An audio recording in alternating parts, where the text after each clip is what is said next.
സുഹൃത്തുക്കളെ, ബുദ്ധൻ ആരായിരുന്നു? എന്താണ് ബുദ്ധമതം? ബുദ്ധൻ എങ്ങനെയാണ് ഇത്രയും ലോകപ്രശസ്തനായത് എന്നുള്ളതിനെക്കുറിച്ച് ഒരുപാട് സംശയങ്ങൾ നിങ്ങൾക്ക് നിലനിൽക്കുന്നുണ്ടാവും. അതിനുള്ള ഉത്തരമാണ് ഈ വീഡിയോ മുഴുവനായി കാണാൻ ശ്രമിക്കുക. പണ്ട് കപിൽവാസ്തു എന്ന സ്ഥലത്ത് ശുദ്ധോദന രാജാവും മഹാമായ രാജ്ഞിയും താമസിച്ചിരുന്നു. മഹാമായ രാജ്ഞി ലുംബിനി ഉദ്യാനത്തിൽ സിദ്ധാർത്ഥൻ എന്ന പേരുള്ള ഒരു ആൺകുട്ടിയെ പ്രസവിച്ചു. ദുഃഖകരമെന്നു പറയട്ടെ, പ്രസവശേഷം 7 ദിവസത്തിനു ശേഷം രാജ്ഞി മരിച്ചു. സിദ്ധാർത്ഥൻ വളർന്നപ്പോൾ കലാദേവല എന്ന ജ്ഞാനി രാജാവിനെ അറിയിച്ചു, തന്നെ ദുരിതത്തിലാക്കുകയും കാട്ടിലേക്ക് ഓടിപ്പോകാൻ പ്രേരിപ്പിക്കുകയും ചെയ്യുന്ന കാര്യങ്ങൾ താൻ കാണുമെന്ന്. തൽഫലമായി രാജാവ് ഒരിക്കലും സിദ്ധാർത്ഥനെ രാജകീയ മതിലുകൾ വിട്ടേച്ചില്ല. സിദ്ധാർത്ഥൻ കരുണാമയനും കരുതലുള്ളവനുമായ ഒരു ഉന്മേഷദായകനും സന്തോഷവാനും ആയ ചെറുപ്പക്കാരനായിരുന്നു. സിദ്ധാർത്ഥനും ബന്ധുവായ ദേവദത്തനും ഒരു ദിവസം നടക്കുകയായിരുന്നു. ദേവദത്തൻ ഒരു ഹംസത്തെ നിരീക്ഷിച്ചു. അതിനെ അവിടെ വെച്ച് തന്നെ വെടിവച്ചു വീഴ്ത്തി. പരിക്കേറ്റ പക്ഷിയെ കണ്ടപ്പോൾ സിദ്ധാർത്ഥൻ ഭയന്നുപോയി. ശരീരത്തിൽ നിന്ന് അമ്പ് വലിച്ചെടുത്ത് മുറിവിൽ ചില ഔഷധസസ്യങ്ങൾ പുരട്ടി. പക്ഷിയെ വെടിവെച്ചപ്പോൾ ദേവദത്തൻ ആ പക്ഷിയെ ആഗ്രഹിച്ചു. പക്ഷേ സിദ്ധാർത്ഥൻ അത് നിരസിച്ചു. തൽഫലമായി അവർ കോടതിയിലേക്ക് പോയി. കോടതിയിലെ ജ്ഞാനിയായ മനുഷ്യൻ പറഞ്ഞത് ഹംസം അതിനെ രക്ഷിച്ച ആളുടേതാണ്, ജീവനെടുക്കാൻ ശ്രമിച്ച ആളുടേതല്ല എന്നാണ്.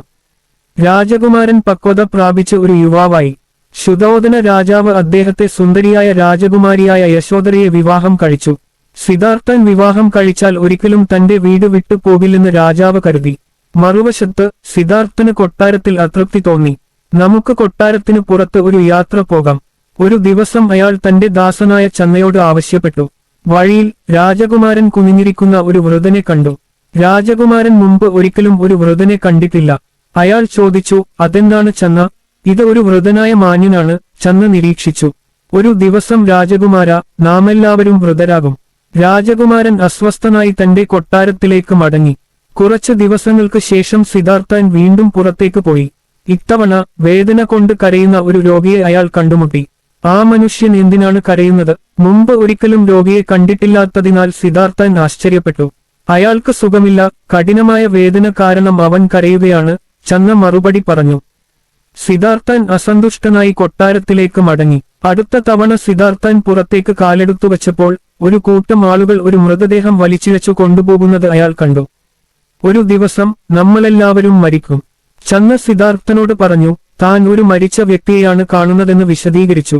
ഈ അപകടങ്ങളിൽ നിന്ന് തന്നെ രക്ഷിക്കാൻ അച്ഛൻ തന്നെ കൊട്ടാരത്തിൽ സൂക്ഷിച്ചിട്ടുണ്ടെന്ന് സിദ്ധാർത്ഥന് അറിയാമായിരുന്നു. നമ്മൾ എല്ലാവരും വൃദ്ധരാകുകയും രോഗികളാകുകയും മരിക്കുകയും ചെയ്യേണ്ടതുണ്ടോ? അയാൾ സ്വയം ചിന്തിച്ചു. മറ്റു മാർഗങ്ങളൊന്നും തോന്നുന്നില്ലേ? സിദ്ധാർത്ഥൻ വീണ്ടും പോയി. ഇത്തവണ തല മൊട്ടയടിച്ച് ഓറഞ്ച് നിറത്തിലുള്ള വസ്ത്രങ്ങളും കയ്യിൽ ഒരു പാത്രവുമായി നിൽക്കുന്ന ഒരാളെ അവൻ കണ്ടു. ആ മനുഷ്യൻ നല്ല മാനസികാവസ്ഥയിലാണെന്ന് തോന്നി.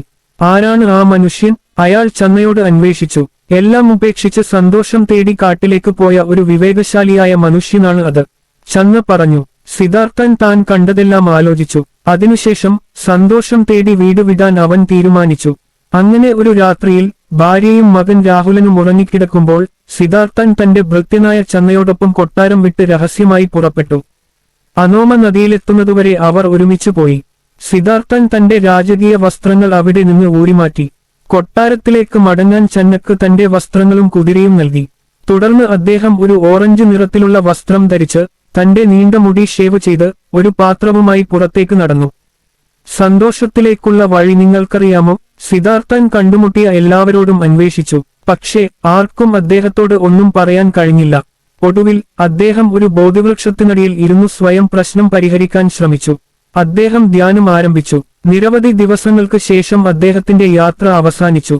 അദ്ദേഹം പക്വത പ്രാപിച്ച ഒരു ജ്ഞാനിയായ മനുഷ്യനായി മാറിയതിനാൽ ആളുകൾ അദ്ദേഹത്തെ ഗൗതമ ബുദ്ധൻ എന്ന് വിളിക്കാൻ തുടങ്ങി. എല്ലാ മൃഗങ്ങളെയും ബുദ്ധൻ സ്നേഹിച്ചിരുന്നു.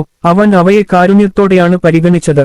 അദ്ദേഹത്തിന്റെ അസൂയാലുക്കളായ ബന്ധുവായ ദേവദത്തൻ ഒരിക്കൽ ബുധനെ ആക്രമിക്കാൻ കാട്ടാനകളെ അയച്ചു. മറുവശത്ത് ആനകൾ ബുധനെ കണ്ടപ്പോൾ അവന്റെ മുമ്പിൽ മുട്ടുകുത്തി. ഗൗതമ ബുധന് ധാരാളം അനുയായികളുണ്ടായിരുന്നു. അദ്ദേഹം ഒരു സ്ഥലത്തു നിന്ന് മറ്റൊരിടത്തേക്ക് സഞ്ചരിച്ച് താൻ പഠിച്ച കാര്യങ്ങൾ മറ്റുള്ളവരുമായി പങ്കുവച്ചു. അദ്ദേഹത്തിന്റെ വിദ്യാർത്ഥികൾ സംഘഗ്രൂപ്പുകളായി വിഭജിക്കപ്പെട്ടു. ഉള്ളതിൽ സംതൃപ്തരായിരിക്കുന്നതിലൂടെയും എല്ലാ ജീവികളെയും ദയയോടെ പരിഗണിക്കുന്നതിലൂടെയും ആനന്ദം നേടാമെന്ന് അദ്ദേഹം വാദിച്ചു. ബുദ്ധൻ കപിലവാസ്തുവിൽ തിരിച്ചെത്തിയപ്പോൾ അദ്ദേഹത്തെ അദ്ദേഹത്തിന്റെ പിതാവും ഭാര്യയും മകനും മറ്റു നിരവധി പേരും സ്വാഗതം ചെയ്തു. അദ്ദേഹത്തിന്റെ ബന്ധുക്കളിൽ ഒരാളായ ആനന്ദൻ ബുദ്ധന് അർപ്പണബോധമുള്ള അനുയായിയായി മാറുകയും അദ്ദേഹം പ്രായമാകുമ്പോൾ അദ്ദേഹത്തെ പരിചരിക്കുകയും ചെയ്തു. ബുദ്ധൻ 45 വർഷം കൂടി പ്രസംഗം തുടർന്നു. അപ്പോഴേക്കും അദ്ദേഹത്തിന് 80 വയസ്സായിരുന്നു. ഒടുവിൽ കുശിനാരയിൽ സാല മരങ്ങളുടെ ചുവട്ടിൽ കിടന്ന് അദ്ദേഹം അവസാന ശ്വാസം വിട്ടു. ഈ വീഡിയോ എല്ലാവർക്കും ഇഷ്ടപ്പെട്ടു എന്ന് വിചാരിക്കുന്നു. ഇഷ്ടപ്പെട്ടുവെങ്കിൽ ദയവുചെയ്ത് സബ്സ്ക്രൈബ് ചെയ്യുക.